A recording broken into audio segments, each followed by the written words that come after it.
Hey friends, happy Thursday. Thanks for joining us for Unscripted on 13 Plus. I'm Anna Orsini. And I'm Carson Courier. Almost Friday, my friend. Almost Friday, yeah. I know. This week has been long. Lots going on politically here at home. So, of course, I feel like coming off that storm on Sunday night, everyone was just like so frantic with that it was hard to kind of get into like a good rhythm this week. Yeah, so I feel that for sure. Yeah. So lot to get to today. Lots to get to, and some good news today that we're following. So we have some kind of lighter stories for you guys after kind of a crazy weekend, crazy week, a lot of bad news. But one thing we do want to start off with today is a story that's up on our website right now. So Tucson police need your help finding a missing vulnerable woman here in Tucson. She's 68-year-old Pat Westlake. She was last seen around 6 o'clock last night near Kolb and Tanca Verde. Now, she was wearing a blue shirt and white pants at the time. She's estimated to be about 5'9", around 200 pounds. If you've seen her, you have any information on where she might be, you're asked to call 911. And you can also head over to our Facebook page as well if you'd like to see a picture of her. Maybe if you've seen somebody who you don't recognize usually being in that area, you think that this could be her, you can head to our Facebook page to look at the picture. And again, if you have any information, if you've seen somebody that you think might be her, just please reach out to 911 and let's help get her home safely today. Of course, the other big thing that we're talking about, day 4 of the RNC today. This is a live look from Milwaukee this morning before all of the kind of, craziness and people move in there this afternoon. Absolutely. So Donald Trump getting ready to take the stage for the final night of the RNC. We know J.D. Vance, the vice presidential nominee for Trump, he spoke last night. So we're going to have a little bit more on that. Ashanti Ford actually has a preview of what you can expect today.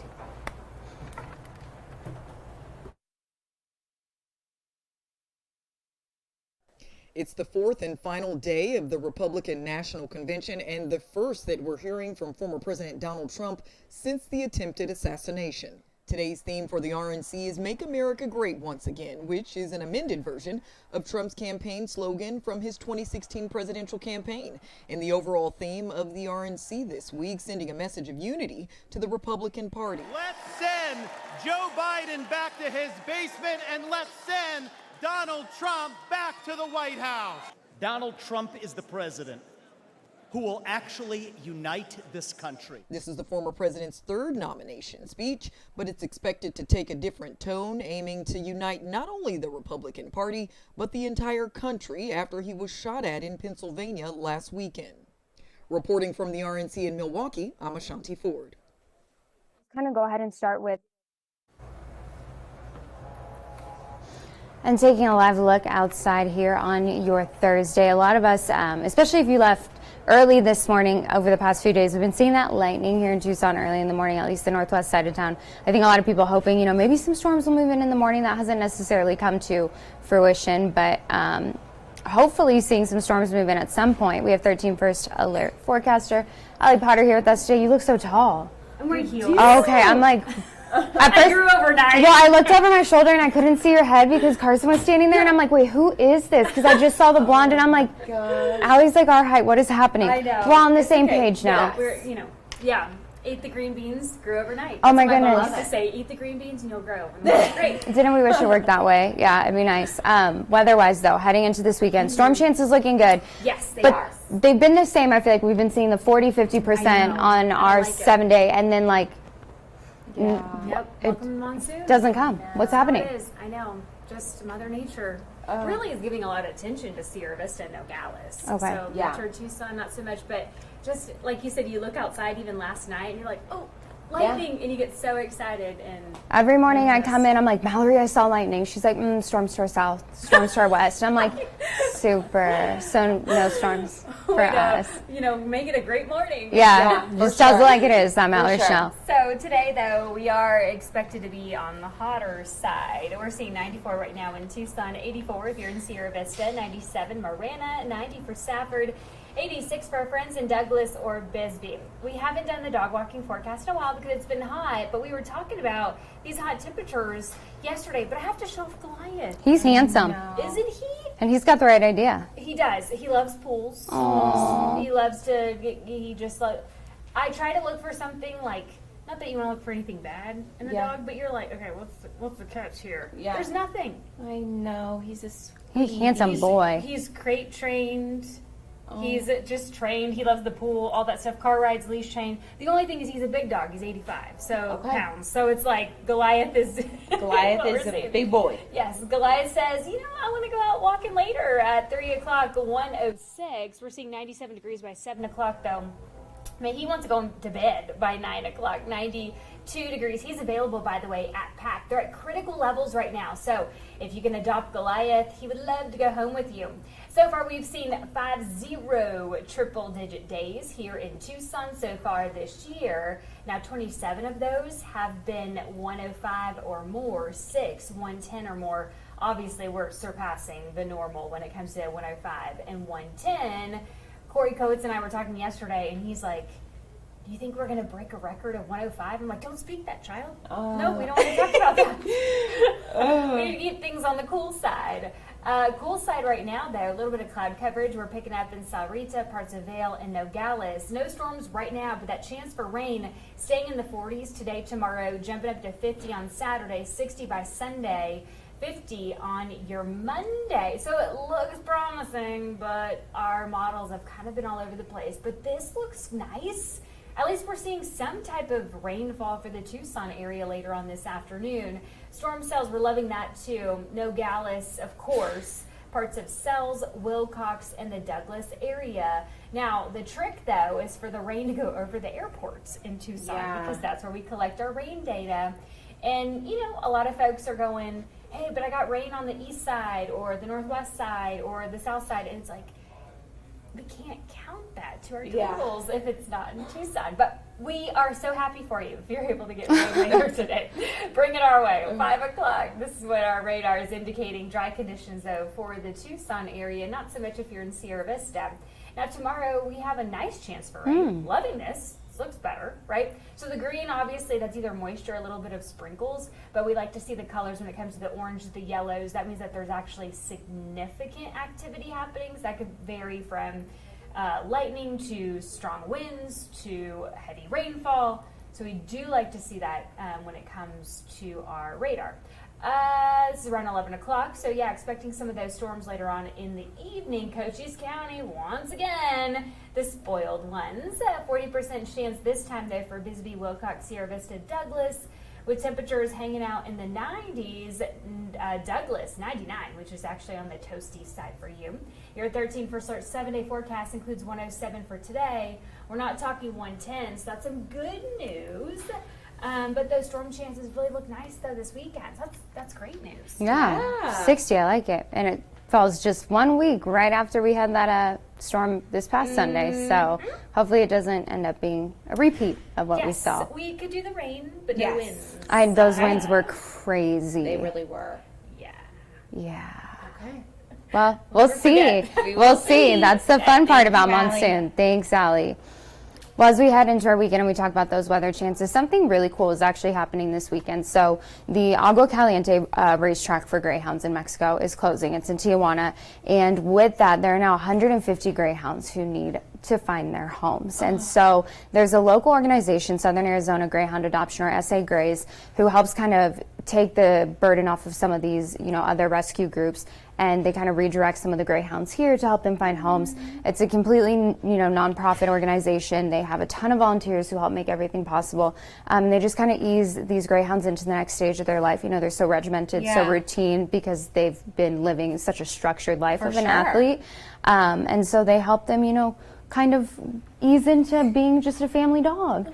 And so this weekend, 150 need homes. They're going to San Diego tomorrow to pick up 8 of those dogs, who they'll then bring back to Tucson and transition them into foster homes and then their forever homes. So, it's very exciting. The dogs are absolutely beautiful, but we spoke with their president and their director of operations just kind of about how they've, came to be something that's so targeted. I think we think of rescue groups and we think of, PAC and Humane Society, but they're helping a very specific breed of dog who we have seen used in things like racing. And just kind of the love that they have for greyhounds and the appreciation that they have for these beautiful animals. So we'll go ahead and let you guys listen into that. Just kind of go ahead and start with what's happening this weekend.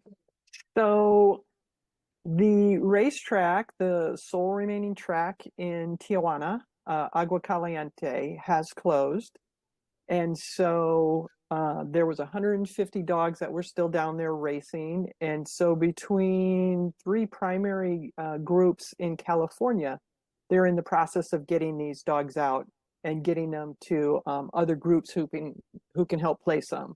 And so we are heading over Friday afternoon to San Diego, and Saturday morning we will meet with the hauler from Gray Save out of California, and we will pick up 8 beauties who we just got the information on today, and we will head back to Tucson with 8 grays that will hopefully end up in their forever homes within the coming weeks.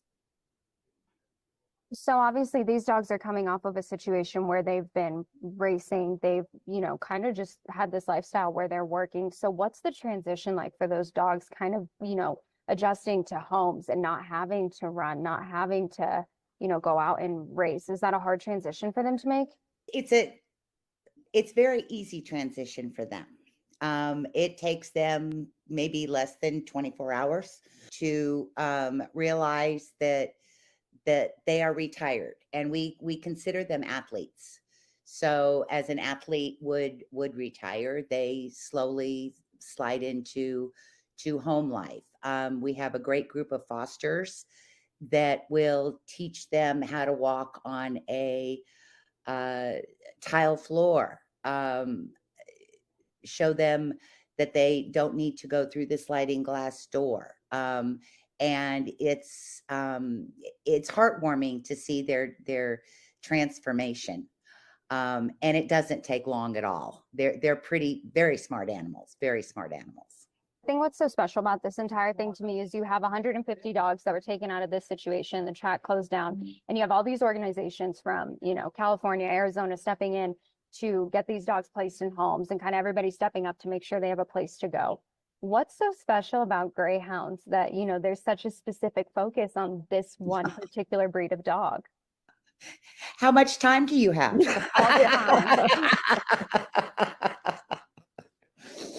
I'll let Jean start. They are just a tremendous animal. They are kind of like a soul dog is how I would categorize it. I grew up with all different breeds. I'm originally from the Midwest, so a lot of lab mixed dogs. Love those dogs as well. But a greyhound is just kind of a soul animal, really easy to care for. Despite the myth that they need a lot of activity and a lot of engagement, that's really not true. They're very calm animal, great apartment dogs in a lot of instances. But yeah, they're just a really special, sweet breed of dog. They like a walk, maybe, once or twice a day.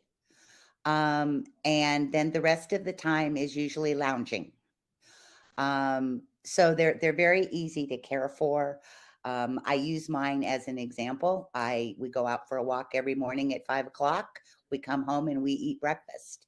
And because they've had a very regimented life on the track, they do require, they love routine. They thrive on routine.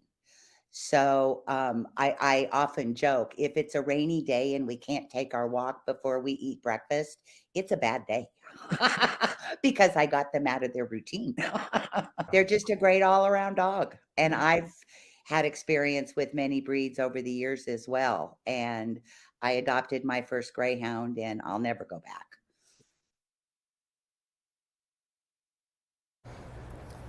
So, of course, this is something we're going to keep a really close eye on. And once they do pick up those dogs on Saturday and transport them here, they're going to send us photos, videos, just so we can introduce you guys to some of the dogs. And if you are interested in the fostering process, the adoption process, you can reach out to them for more information. But, of course, like we said, it's a nonprofit organization. There are a lot of different costs associated with this, aside from transport. Obviously, these were dogs who were racing dogs. So they were athletes, so some of them may need more extensive treatment than others, having to do the vaccine, spay and neuter, just all the different things. So they run off a donation. So you can head to their website. It's sagrays.org, and there you can make a donation online. You can also donate by check. You can find out more information just about kind of their mission. They have a newsletter you can sign up for, different events, fundraisers, and information if you would like to volunteer. So again, we will have a follow-up next week on just kind of the next steps in the process and how they run the organization, and also introduce you to some of those dogs that will now be calling Southern Arizona home. So I know, so sweet. They're very sweet, and I love how just like quickly they go from being these athletes and racing and kind of having that purpose to just transitioning into just lap dogs, and they don't want to do anything. So huge shout out to SA Grays for making this all possible and for taking that trip to San Diego to go pick them up. Absolutely. Thank you. Oh my goodness. I know. I can't wait to Doing the Lord's to work. see all of them. I'd take them all if I could, but I don't think Harley would like that very much. He would not like Probably it. not. Not like it at all. Well, taking a look at something else as we talk about dogs. So of course, we all know that dogs help. We've seen so many different dogs, whether it's emotional support animals, service dogs, just aiding in people's everyday lives, especially for veterans with PTSD. And I think that there's, this belief that they do help veterans, but the U of A actually did a research project and found that there's proof that they do. Yeah, absolutely. Not only just once they come back from war, being able to have a furry companion, a friend through those hard times, but later in life as they're dealing with PTSD, as you mentioned, these dogs actually help. Make a difference. Yeah, absolutely. Can improve their lives and the length of their lives. So our very own Jack Cooper has more on that research. Researchers got 156 service members and paired half of them with a dog. And then they checked in with them just about every single day to see that the impacts that the dogs were having on those veterans. And it was pretty incredible to actually see some of those. They were able to see that there was less depression, less anxiety levels in those service members, and also an increased quality of life. Now, this idea has been in the works for about 10 years and was recently published in the medical journal JAMA. Rescue dogs and shelter dogs were both used for this research, and they say that there wasn't any breed in particular that did better or worse than others, but it was also added that when dogs are bred to be service dogs, usually labs and retrievers are the most successful breeds. We often find that they are so excited to reach out the day they get the dog and just share pictures and stories with us about how already the dog is making an impact in their life. So for the team and myself, I think the most meaningful part of this work is really getting to hear their stories, getting to work with them, getting to talk to them every day of the week and learn how their life is going and share that story in a way that could help make a difference for them. Now, research on this isn't done just yet. What comes next is they're going to be getting more veterans, pairing them with more dogs to see if those levels of depression and anxiety continue to go down, because they're going to be tracking them for about a year coming up next. They also want to see if that quality of life continues to go up.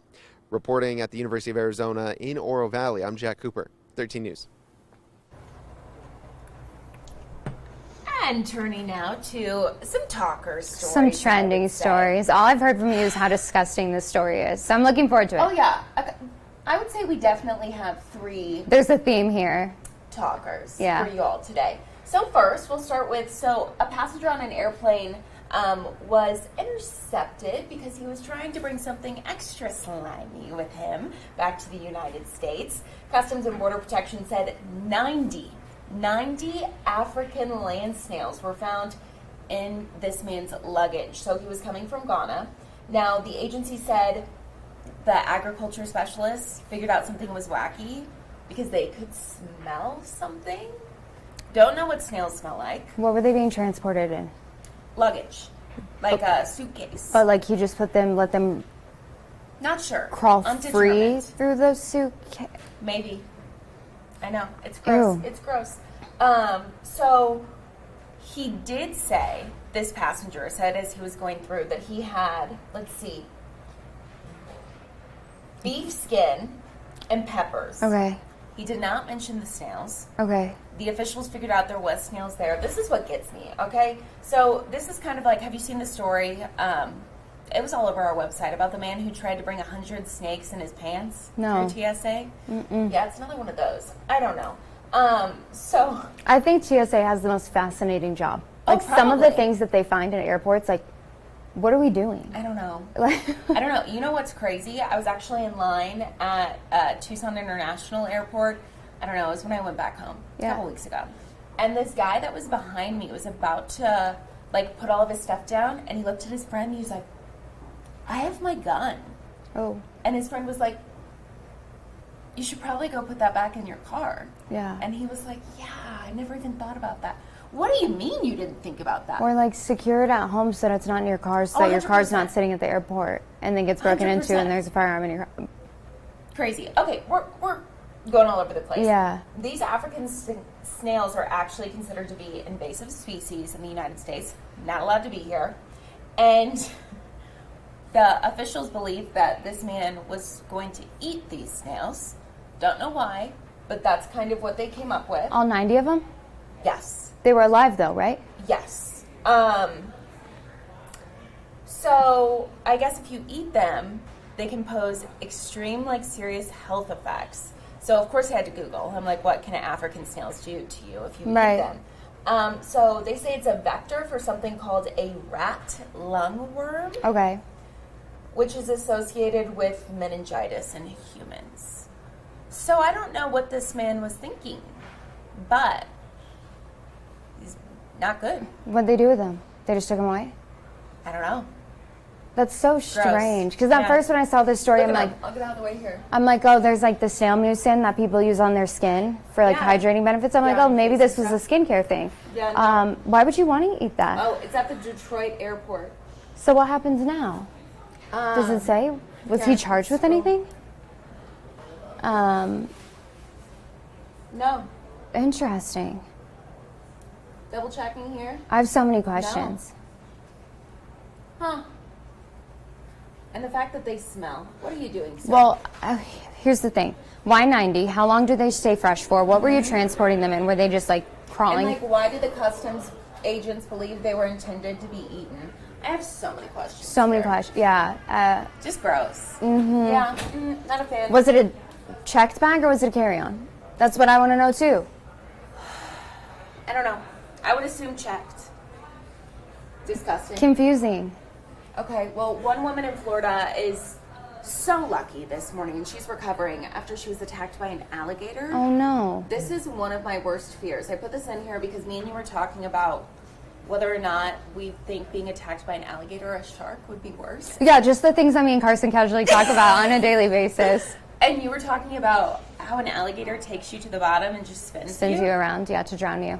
So, this woman, I can't remember what she was doing. She lives in Florida. There's like a river near her. Let's see. So she went on a run and went for a dip in the river in her Yes. backyard.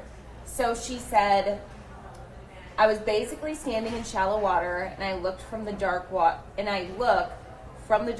out of nowhere appear the ripples of a giant alligator head. Problem.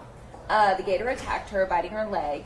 So she remembers punching it in the snout, trying to pull herself up on the dock, which she did. But this is what got me. So she said, the thought came to my mind, this is your last move. The next thing he's going to do is roll you.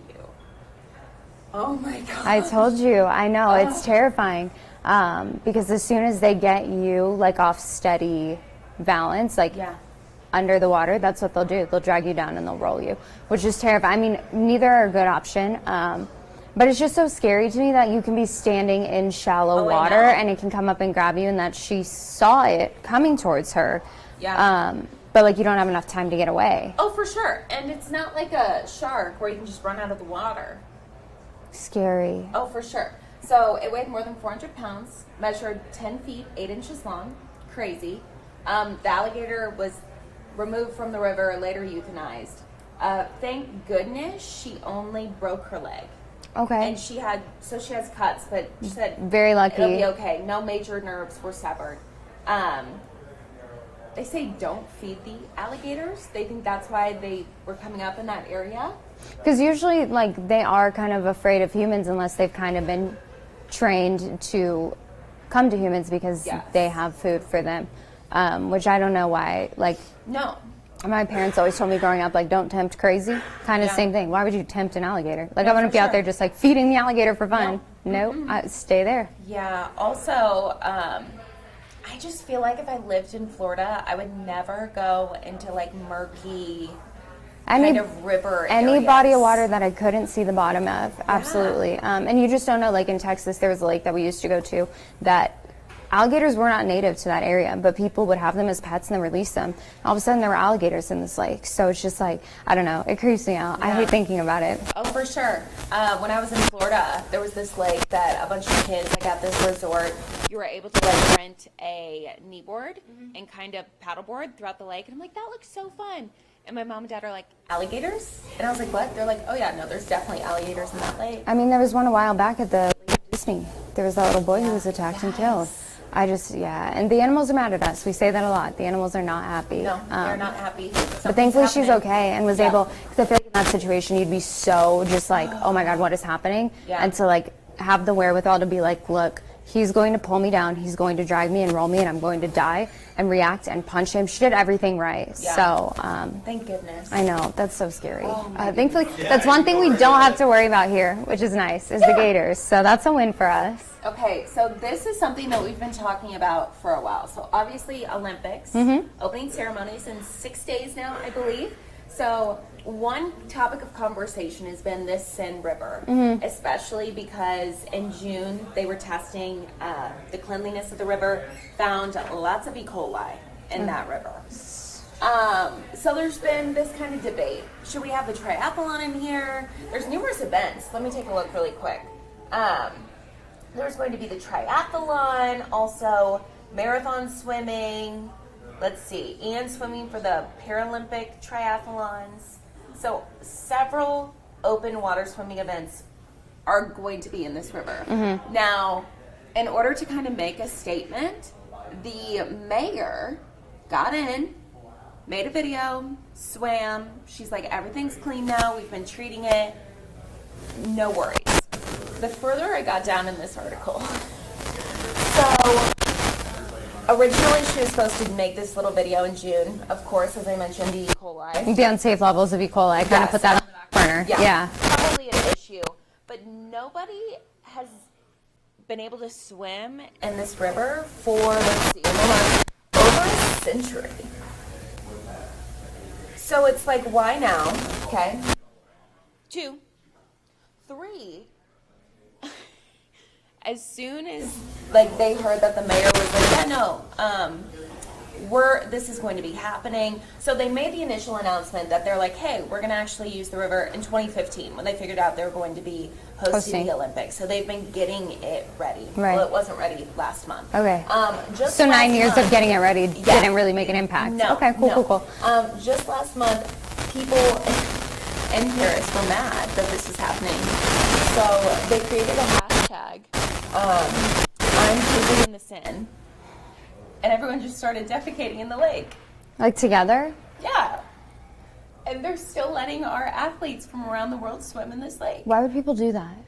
Well, I don't know. It's Paris. I don't know. I feel like we wouldn't. Well, I take that hold back. on. Hold your horses. People are better. capable of anything anywhere, that's for sure. Yeah. Yeah.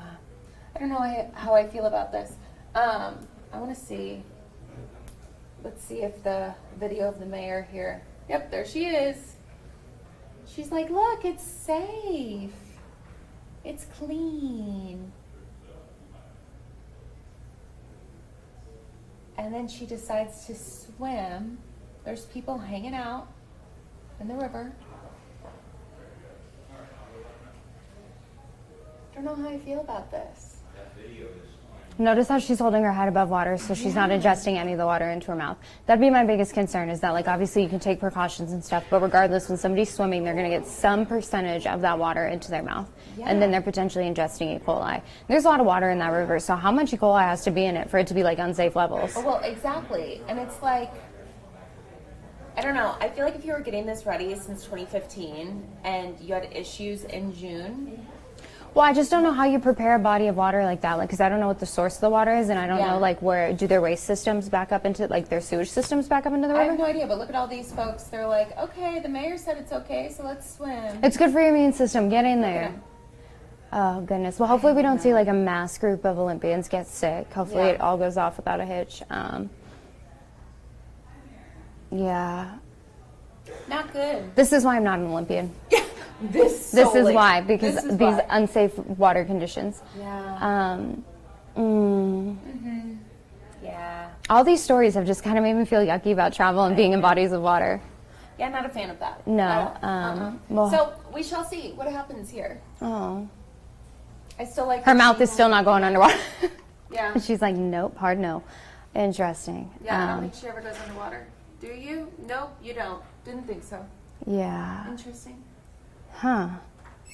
We'll see. Hopefully everyone's safe. I mean, hopefully they just do some testing. But I don't know. How do you clean a body of water? Not our specialty. No. Not Olympians. Not triathletes. So Not gonna be getting E. coli. yeah. I have. But anyways, moving along. Taking a live look outside today at those gorgeous conditions out there, honestly. A lot of green trees, beautiful summer day, some clouds in the sky, so hopefully those turn into more clouds and we start to get some precipitation here at home. But of course, that chance kind of hanging in there and then increasing through the weekend, which is good news, but just keep that in mind if you do have any outdoor plans this weekend. Absolutely. Fingers crossed. Oh, I'd love to see just some showers. Some nice, calm showers. Just like a this consistent, afternoon. like 30-minute shower. That'd be That's all I fabulous. need. That Exactly. would turn my whole mood around, Pull honestly. everything down. So we'll see what happens, but always be safe and be prepared. These monsoon storms, even though we could say, as Allie was saying, hey, might not be serious. Might not see rain at all. It could be. So Yeah. always be aware. We'll Yeah. let you know. We'll be the first to alert you if anything crazy does happen, but be safe, everyone. And have a great rest of your Thursday. Thanks for watching. Thanks for watching.